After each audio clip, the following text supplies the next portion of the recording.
We are thrilled to be celebrating 20 years of really kicking butt activism and to be working with and honoring 3 organizations that have helped advance our mission as well as their own. We don't usually give awards at BCA. We're not, we're activists. Awards are not what we do, but we thought with 20 years, having worked with so many organizations who never get enough acknowledgement, that it was time to honor them and advance their work and ours, because there's more to do. There's always more to do.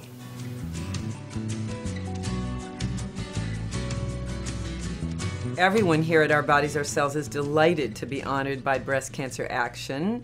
BCA is one of our closest allies. We've worked together for many years, so it feels very good to be recognized by such a close ally.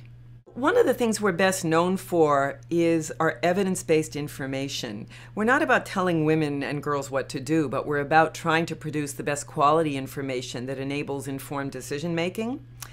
And the most important legacy of this book and our work is that the book has traveled across the globe, and now we've had dozens of partners in other countries who've taken the book to produce a translation adaptation of the content. Sometimes not a complete book, sometimes booklets, sometimes web-based content. For each situation, it's been a little different. And right now we're working actively with about 10 collaborating organizations, some of them in places like Nigeria, West Bengal and Bangladesh, Turkey, Armenia, to help them produce something that meets the needs of women and girls in their region. As a matter of principle, we do not take funding from the drug industry, neither does Breast Cancer Action. So we see ourselves as working to look at our needs as individuals, as citizens first, and to put the corporate needs maybe second. Profits are really okay, and it's reasonable to make a profit, but it's unreasonable to make exorbitant profits, and especially at the expense of people's health and well-being.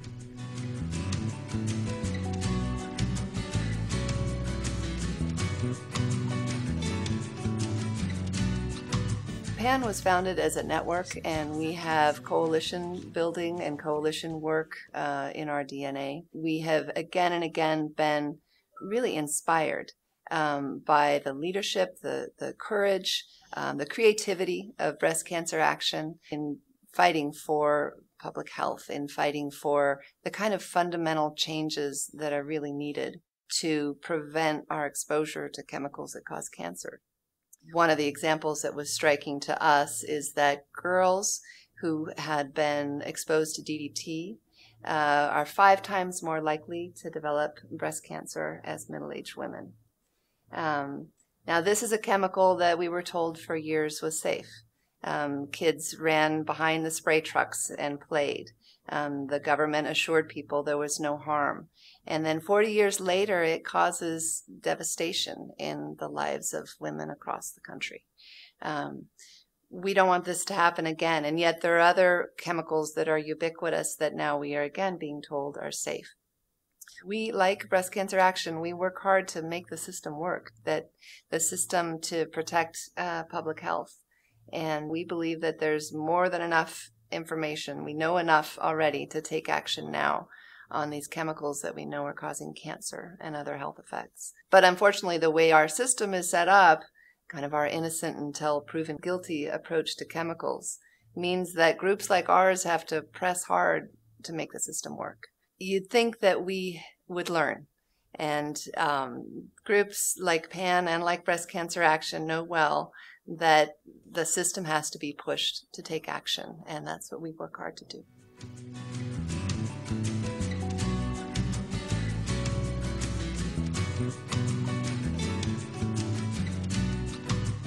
Well, addressing social inequities is really at the heart of the work that we do. Our mission at California Latinas for Reproductive Justice is to promote reproductive health and rights for the most underserved Latinas, their families and communities from a social justice and human rights framework.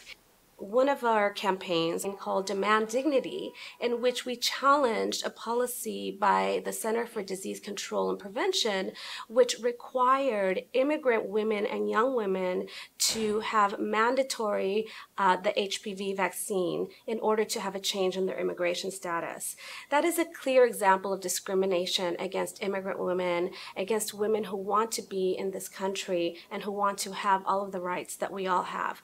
We were successful in mobilizing a great deal of allies, and we really want to thank Breast Cancer Action for being among those allies to really challenge those kinds of policies before the CDC, and that was changed.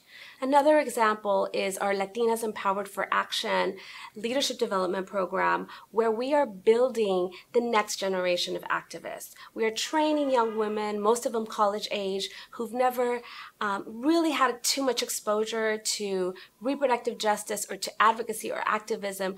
We bring them together to talk about these issues, and out of that, we have young activists who are eager to have their voices heard, to bring together their friends, their classmates, their families, to lift up the voices and change what we see as inequities in our society. So the activism is really providing that skills building and that sisterhood and environment so that together we can create a new generation of activists, a new generation of leaders who are going to keep our issues moving for many, many years to come.